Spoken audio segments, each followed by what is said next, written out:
চলতি বছরের ডিসেম্বর থেকে আগামী জুনের মধ্যে হবে সংসদ নির্বাচন।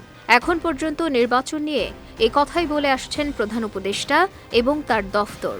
তবে এরকম সময়সীমায় পুরোপুরি আশ্বস্ত নয় বিএনপি।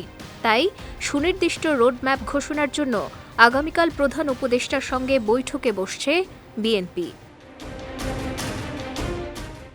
রাষ্ট্রীয় অতিথি ভবন যমুনায় দুপুর 12টায় এই বৈঠক হওয়ার কথা রয়েছে। বৈঠকে আশ্বস্ত হলে ভোটের লড়াইয়ের কৌশল ঠিক করবে দলটি। আর ফলাফল অন্যরকম হলে রোডম্যাপ চেয়ে কর্মসূচিতেও যেতে পারে বিএনপি। এদিকে সামাজিক যোগাযোগ মাধ্যমে একটি গোষ্ঠী আবদার করছেন তারা 5 বছর ক্ষমতায় দেখতে চান ডক্টর মোহাম্মদ ইউনূসকে।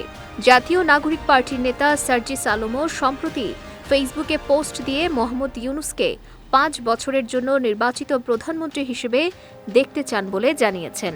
তারপরে স্বরাষ্ট্র উপদেষ্টা জাহাঙ্গীর আলম চৌধুরীও কথাচ্ছলে বলেছেন, জনগণ চায় এই সরকার 5 বছর থাকুক। এই বিষয়গুলো অস্বস্তি তৈরি করেছে বিএনপি শিবিরে, যা সরকারের প্রেস নোটেও কাটেনি। পরিস্থিতি যখন তখন বিএনপির স্থায়ী কমিটির বৈঠকে সিদ্ধান্ত হয় ভোটের সুনির্দিষ্ট সময় ইস্যুতে তারা জানতে চাইবেন প্রধান উপদেষ্টা ডক্টর মোহাম্মদ ইউনূসের কাছে। হতাশা অবিশ্বাস দূর করতে বুধবারই বৈঠকে বসছেন তারা। সম্প্রতি গুলশানে দলটির স্থায়ী কমিটির সদস্য সালাউদ্দিন আহমেদ এক সংবাদ সম্মেলনে জানান, বিএনপি মনে করে জুনের আগেই নির্বাচনের সব প্রস্তুতি সম্ভব। সংবিধানে রাষ্ট্র পরিচালনার মূলনীতিতে কিছু বিভ্রান্তি আছে উল্লেখ করে তিনি বলেন, পঞ্চদশ সংশোধনীর পূর্বাবস্থা বহাল চায় বিএনপি। তবে ধর্মনিরপেক্ষতা বাতিল নিয়ে কোনো প্রস্তাব দেয়নি দলটি। এটি নিয়ে ভুল ব্যাখ্যা দেয়া হয়েছে বলেও দাবি তার।